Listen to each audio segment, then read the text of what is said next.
Jesus is always present in the storm. Jesus is always present.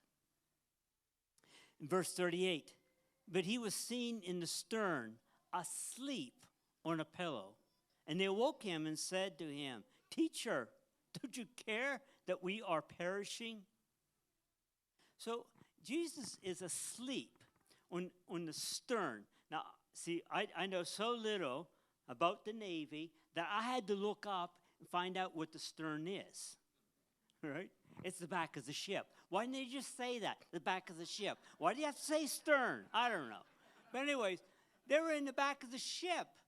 Right? He was the back of the ship. He takes a pillow and he sleeps. And I'm thinking, the dude is soaking wet. Right? But, you know, he's exhausted. He's tired all day. It was such a drain on him. He's tired. He's sleeping. Now, what I see an individual really in peace to be able to sleep through that. Right? And so I thought to myself, why is he such in peace? It's because he's in the will of God. And he knew he was in the will of God. And he knew it wasn't his time to die. I don't care what type of storm it was not his time. And he already told them, I'm going to the other side. Right? So he had peace. So he just slept.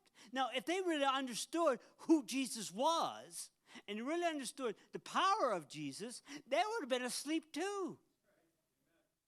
Now, I don't know. Did people have to tie themselves in their beds or something? You know, in those storms? So they might not have tied themselves in. But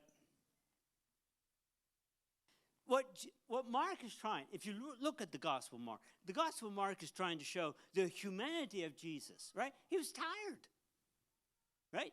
He worked all day. So he was tired, so he's sleeping. Because he's sleeping, that doesn't mean he's not present. Right?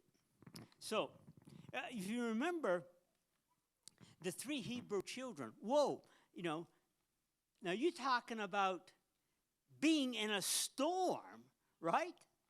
Right? And when the people threw them in, it killed them. It was so hot. Now, that's a storm. But they said, hey, you know, we're going to continue to serve him no matter what. Even if we die, we're going to serve him. Now, that's peace. Why? Because they realized who God was. Daniel, he goes into the lion den, and the same way, he has this peace. Why? Because he understood who God was in his powers. So sometimes we might say, God, don't you hear me? Don't you see that I'm in this storm? Where are you, God? And Jesus is saying, hey, I got it. I see it. I see what's happening. They falsely accused Jesus. Don't you care? Yes, he does care. They were looking for safety. Listen, safety is not the absence of problems. Safety is the presence of Jesus.